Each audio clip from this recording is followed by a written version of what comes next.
on season 4. 5. 5. Fear is a malleable weapon. That sounds like terrorism, Anakin.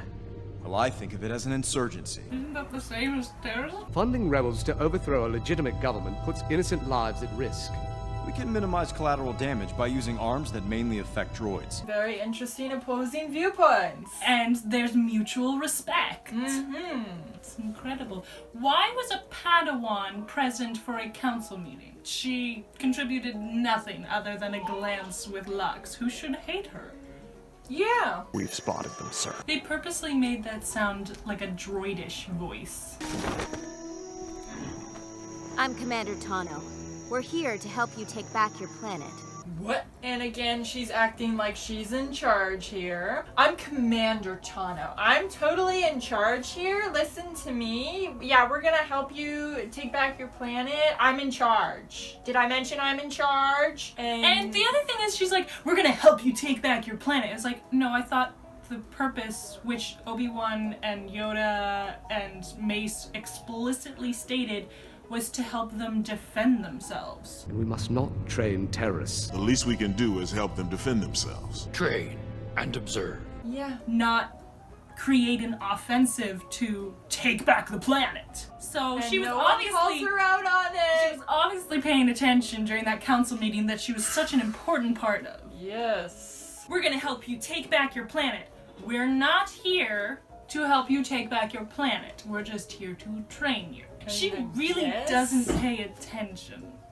I guess you could interpret that as, yeah, technically they're helping them take back their planet by training them. But still, the way she phrases it can be very misleading.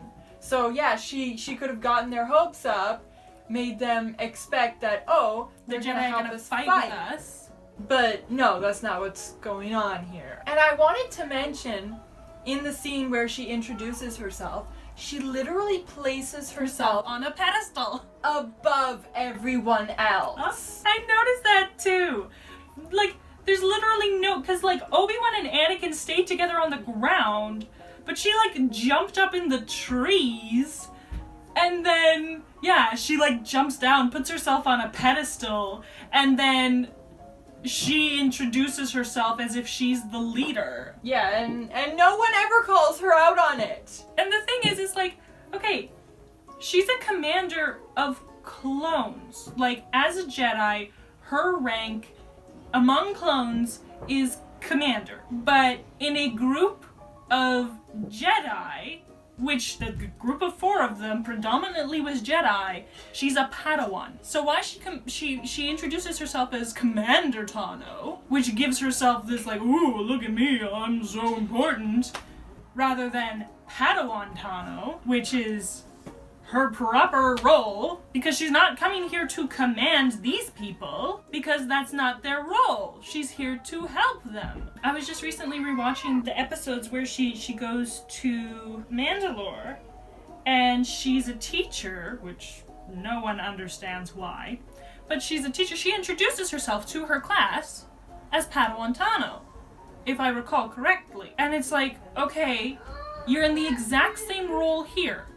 Why are you introducing yourself as a commander? Why are you introducing yourself with a military title when you are not here to act in a military role? Exactly. Oh my goodness. Beware the me monster. It's good to see you too, Ahsoka. No. I didn't realize you had such strong ties to Onderon. Onderon is my home. That just goes to show How little she knows them. crappy a friend she is. Cause yeah, she knows nothing about him. Yeah, she's had no conversations with him to get to know him. Yeah, exactly. And so, great friends. Yeah. She cares so much about his mom that she asks, hey, what does your mom do? What is she, who does she represent? Where did you grow up? What's blah, blah, blah. No, the only thing she had to say to Mina was, separatists suck. Ugh. And then in the last episode, all she had to say to Lux was, you're an idiot. Oh my goodness! Wow! We had such a great team. Oh yeah! Wow. Shouldn't you be saying I makes it? There's no I in team, but there is an M and an E, and that's what she focuses on. Yep. My mother represented it in the Senate. Your voice is strong, like hers was. Note how we are shown how crappy of a friend Ahsoka is, and we're immediately shown how good a friend Steela is to Lux. Compare and contrast. Have you reconsidered joining the Republic Senate? Okay, so Cinema Therapy has this great video on Frozen 2 where they're talking about Kristoff and shelving your agenda. So Steela comes up and says, hey, like, you know, I'm really proud of you. You're using your voice for good, just like your mother did. You're very, you know, you're a strong person. I support you. I believe in you. Like, these great things. And then Ahsoka immediately shoves in her agenda. Like, the entire last episode, he was saying, no, I'm not interested in joining the Republic. Don't force this on me. I don't want to do this. And, you know, they haven't even been talking for 30 seconds, and Ahsoka shoves in her agenda. The Republic. You gotta rejoin the Republic. You gotta come join the Republic. Republic. Good job, Ahsoka. Great friend. She doesn't care anything about him. She's just trying to sell the Republic. Do things my way or the highway. Yep. Well, what matters now is we need each other's help, just like we did on Karlak. You need my help! Oh my goodness. I love how she says we need each other's help, just like we did on Karlak. But when he helped her on Karlak, she either didn't thank him or got mad at him. Yeah, exactly. Oh yeah, we need each other's help, just like we did on Karlak. Don't choke on your stupidity! Yep. Friends! Genuine friendship. She saved me from a huge mistake. That is BS.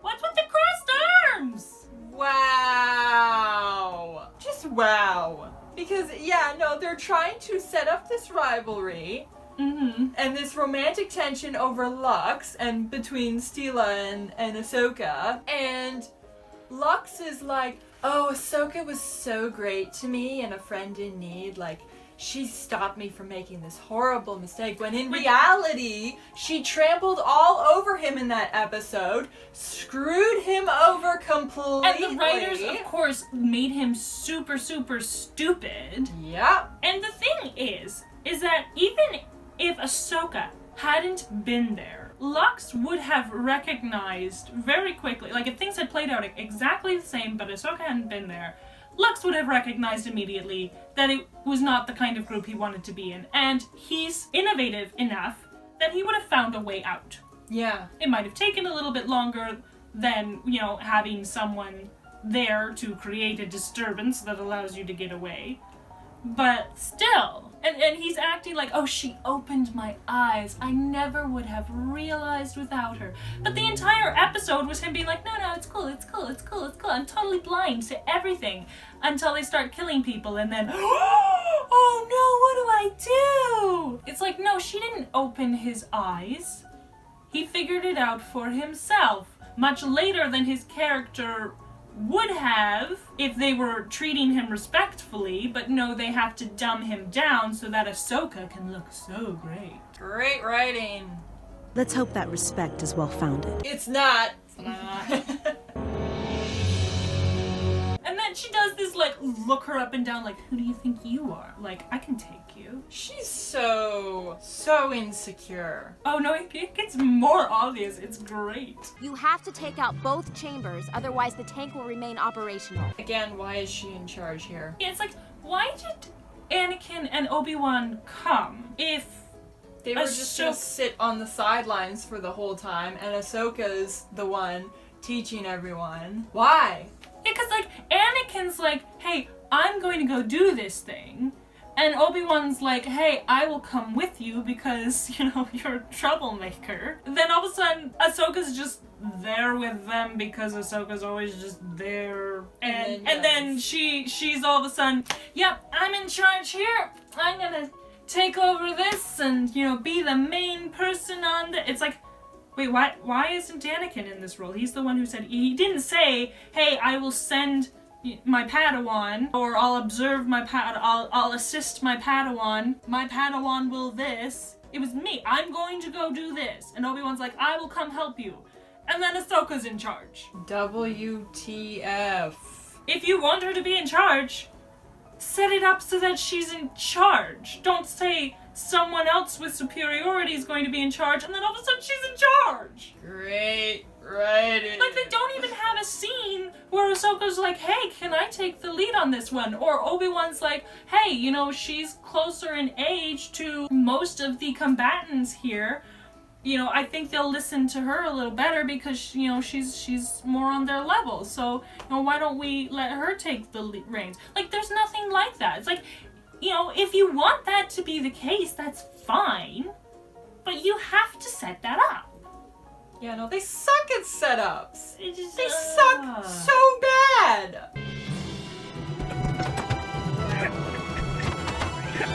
In this fight, time is not on our side.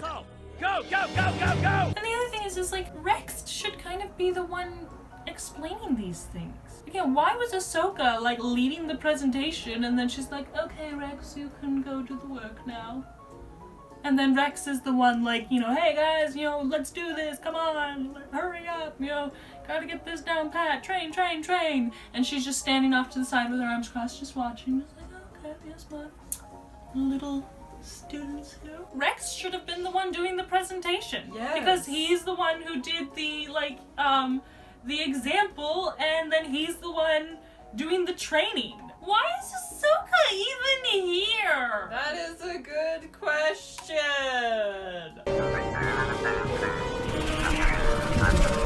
Look, it's the Politics have failed us. We have no choice.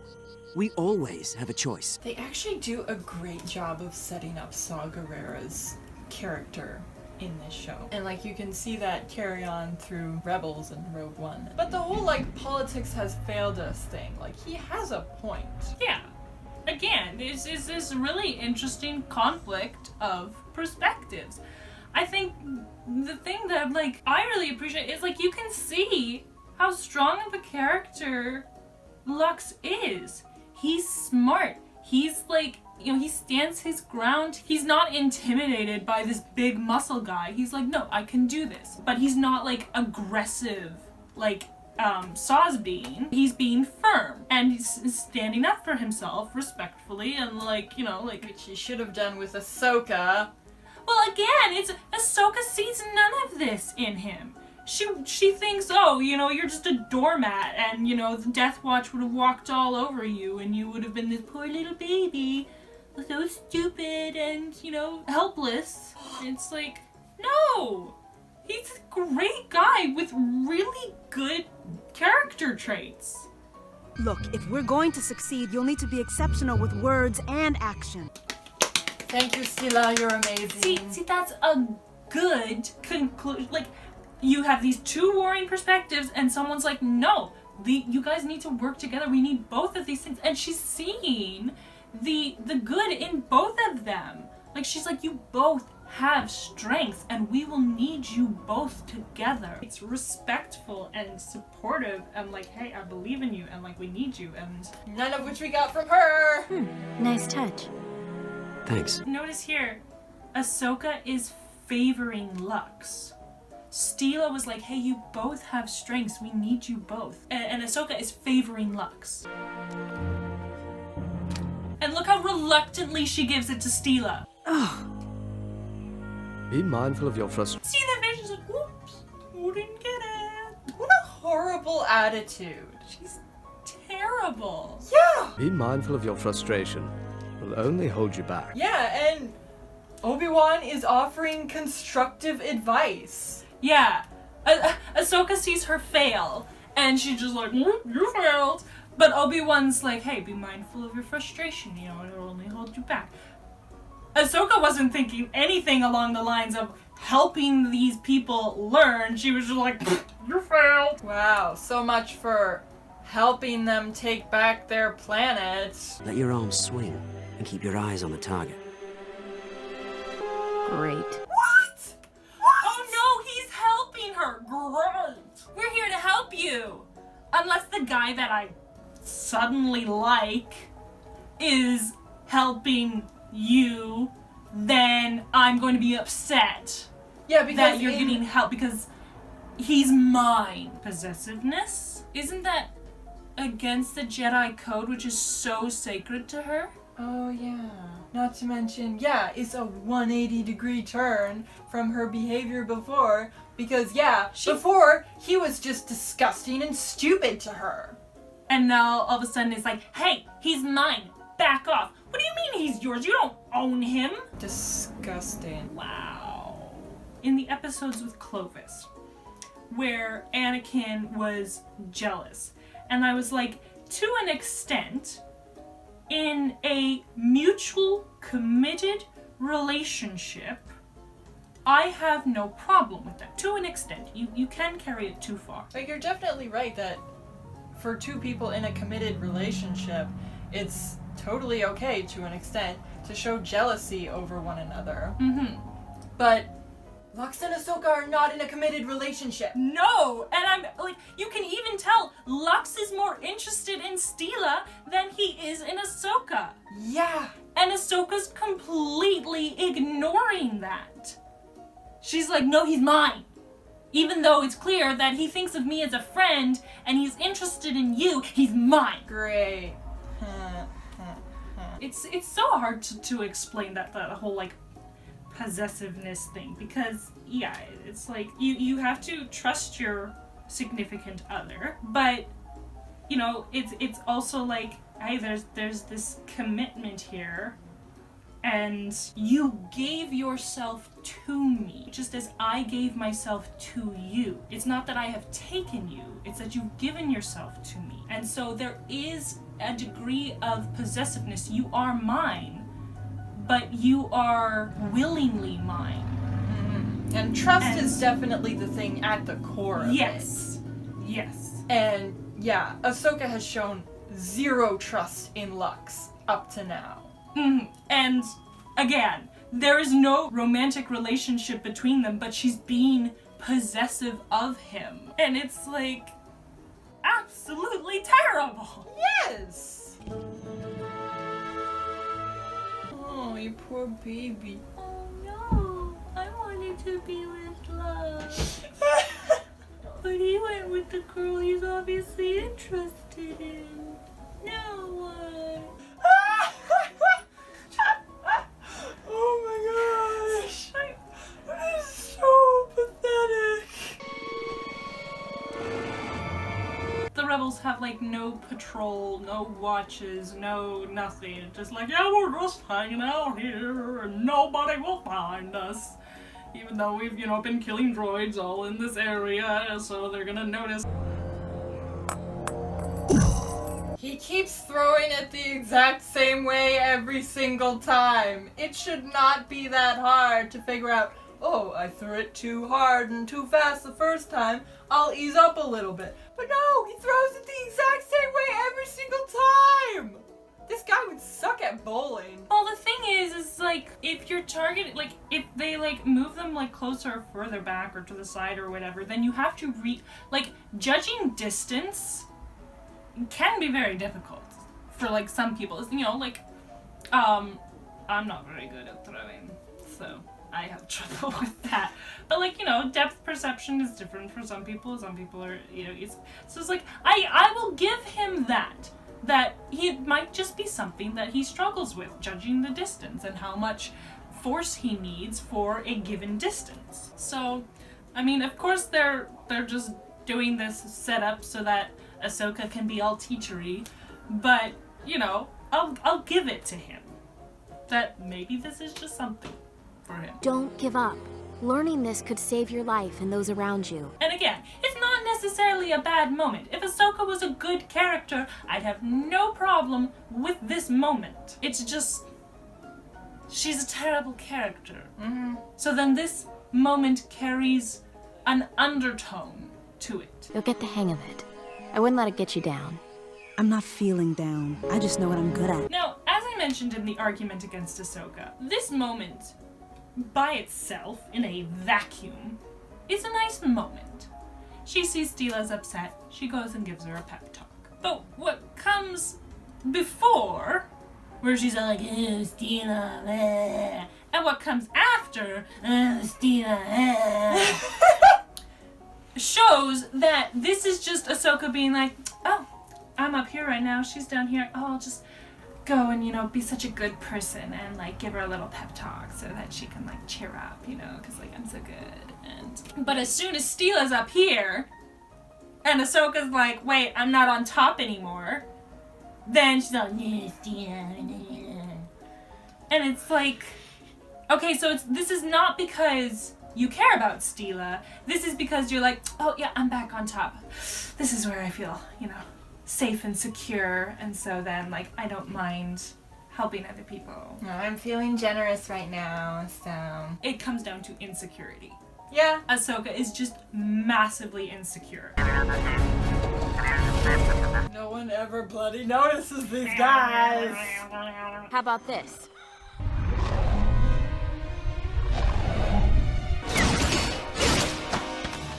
Nice job. Not even 20 seconds of consistency. Not even 20 seconds. I just know what I'm good at. Good for you. 10 seconds later.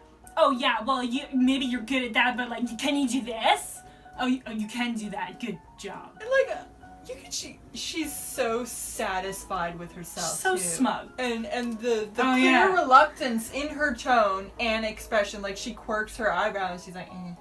But, oh my goodness. Yeah, it's total insecurity. Literally, like, somebody else can't take a compliment without you trying to, like, show them up. And when they show that, no, this is an area that they're strong in, it's like, oh, I'm upset that you'll be able to, you know, defend yourself and help the rest of your, you know, rebel team here. Nice job. It's so petty. Cause, yeah, So she petty! doesn't give a crap about helping these people. She's just too caught up in her own bloody drama. Back in season 2, episode 1, she was all like, oh, I was all caught up in my own success and that's why I lost sight of the big picture. And here it's, oh, I'm all caught up in this little love triangle and I can't see the big picture. It's like, you're just so caught up in yourself and your problems or your successes that you do not look beyond yourself. This is a perfect example of there has been no character growth. This is season 5. It's been 3 seasons and she's still suffering the exact same problem. She's too focused on herself to see the big picture. She has no character growth. You've clearly mastered your ability to focus. Didn't it take focus to throw little droidica things? Yeah. I don't even know. I don't know. Yeah, that was weird. Are you losing focus? No, Master. Liar. Because you trust Anakin with your life, so you would definitely trust him with your insecurities, right? You have such a good Master Padawan bond that you feel you can tell him anything. You are open with your struggles because that is how you grow. Because your mentor can then mentor you through those struggles. No, I'm not having any struggles. I can't tell you about my feelings. I can't talk to you. No, I can't. No. Oh yeah, she trusts him. Mm-hmm. And they have such a great bond. And they're really, like, open and honest with one another. It's like a brother and sister. It's so sweet. They have such a great relationship. Not to mention she's... Again, showing her insecurity because it's like, oh, I can't admit that I have struggles. Everyone has struggles. You can admit your struggles.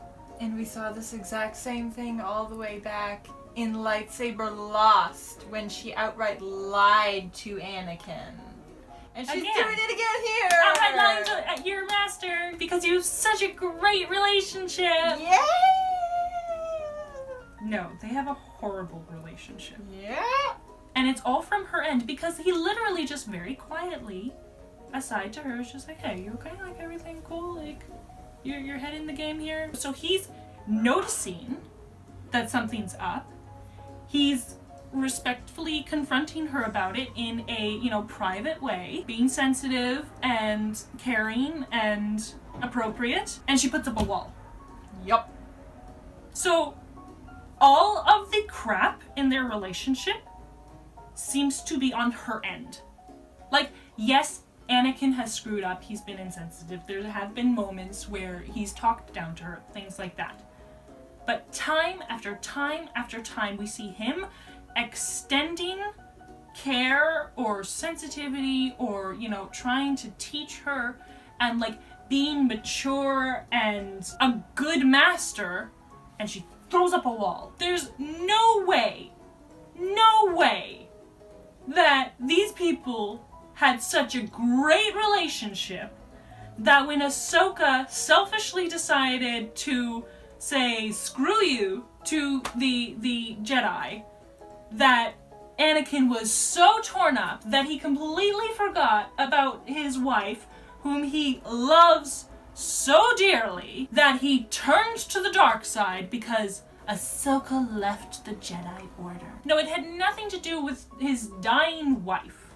It had everything to do with his bratty little Padawan saying, screw you. Great rating.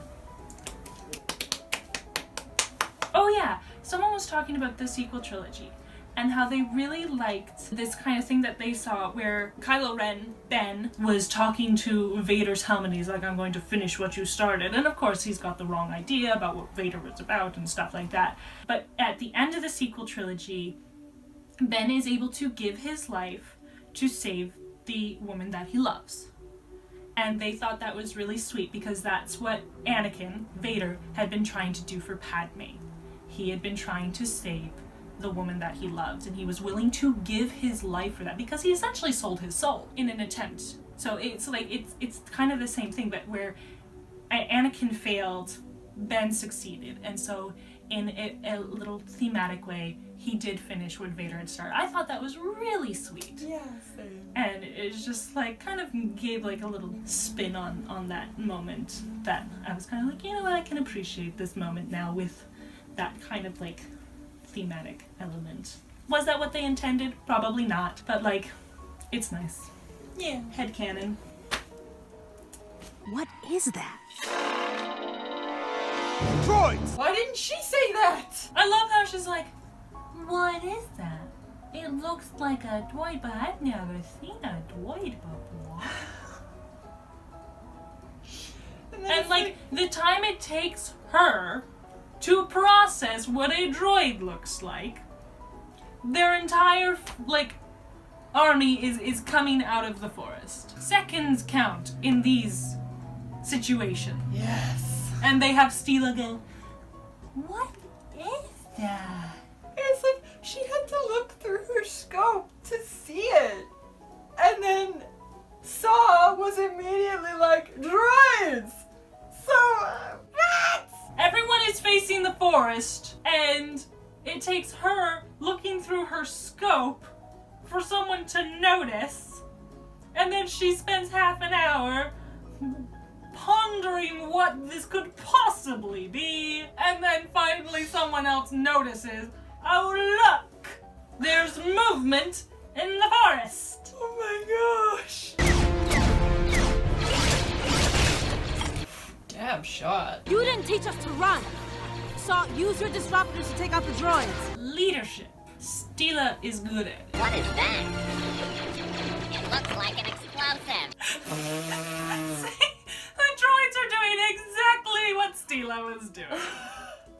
They give Steela this really, really stupid moment, like a droid level stupid moment, and then they all of a sudden have her like, no, I'm a leader, and I'm like smart and brave and blah blah blah, and it's flip flop, flip flop, flip flop. They can't be consistent with anybody. It's like they literally just were stringing together like, oh, let's write this really cool moment. Well, how are we going to get to it? Well, I don't know, let's just do this. Okay. Oh my god. Terrible. It's awful. I don't even know why. I need more. We'll handle this.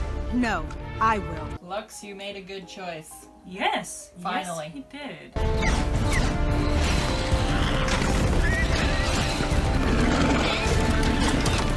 Again, she's being smart. She's problem solving. She's taking initiative. She's showing leadership qualities. Hey, Terry, ready to try again? Then, yeah, they have this moment here where he realizes, yes, I need to work together with Bonteri. Like, I have to trust him in this moment that he has my back.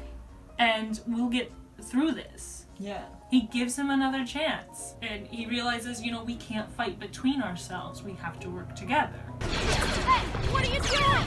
What you told us! He's showing more trust in Lux than Ahsoka has in the previous episode, and he's showing right now. Why? Oh my goodness. Oh. Did she expect them to just sit there while she protected them? Will answer for your crimes against the Separatist Alliance. Really? Why did she have to come and be a part of that? Because she's Ahsoka. Because they have to shove Ahsoka in to moments that are for other characters.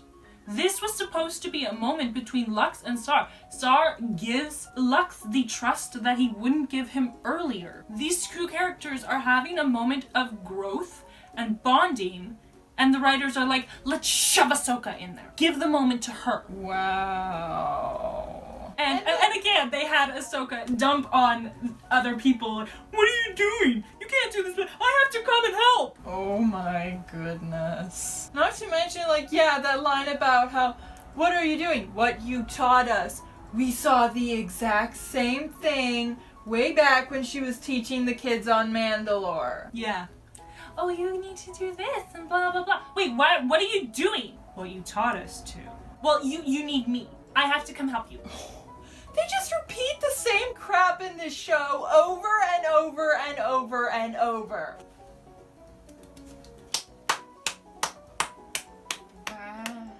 Amazing writing. I've never been so brain dead before watching something. I think it's the writers who were brain dead.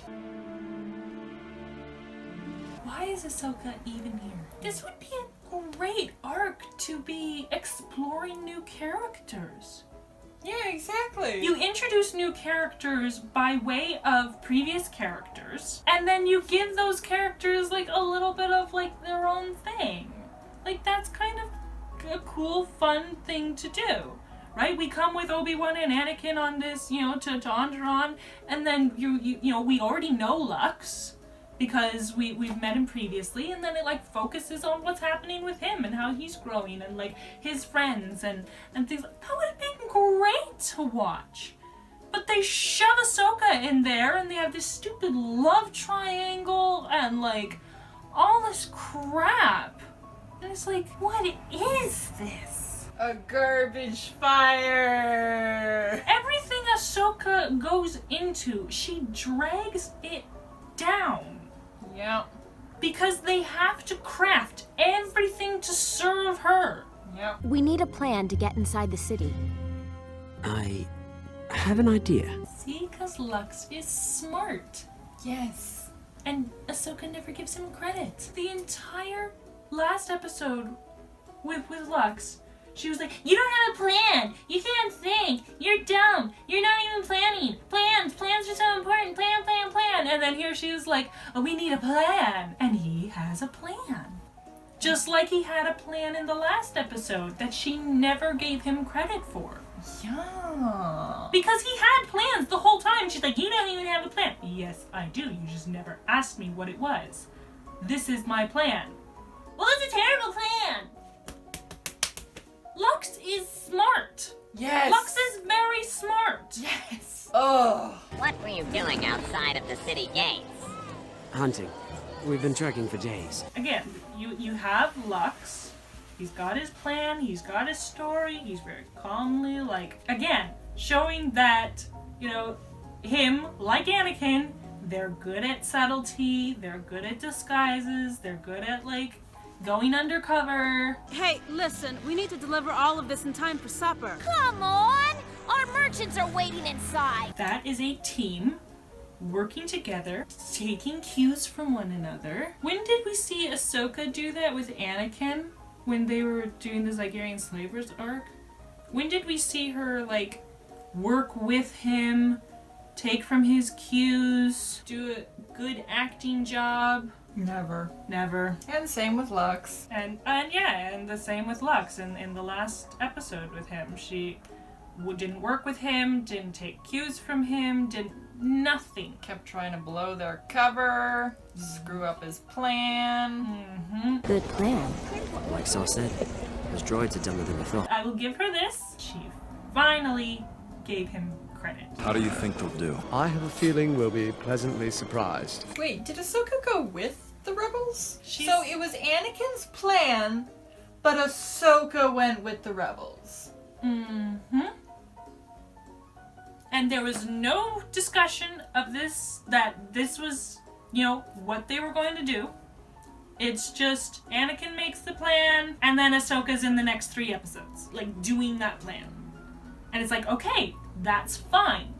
But let's have a scene where Anakin includes Ahsoka in his talking about that plan, or you see him later saying to her, hey, you're the best fit for working undercover with these people, so I'm gonna trust you with this. But they don't have any of that. And yeah, they were showing us the exact opposite. She's clearly not at all a good fit for this operation because she's letting her drama rule the situation rather than, common sense and seeing the big picture. Which Anakin tried to teach her back In season 1. Character growth is such a beautiful thing. Yeah, I too wish bad we there's had none some. of it in this show. This show is awful, terrible, disgusting. See you next week, of course.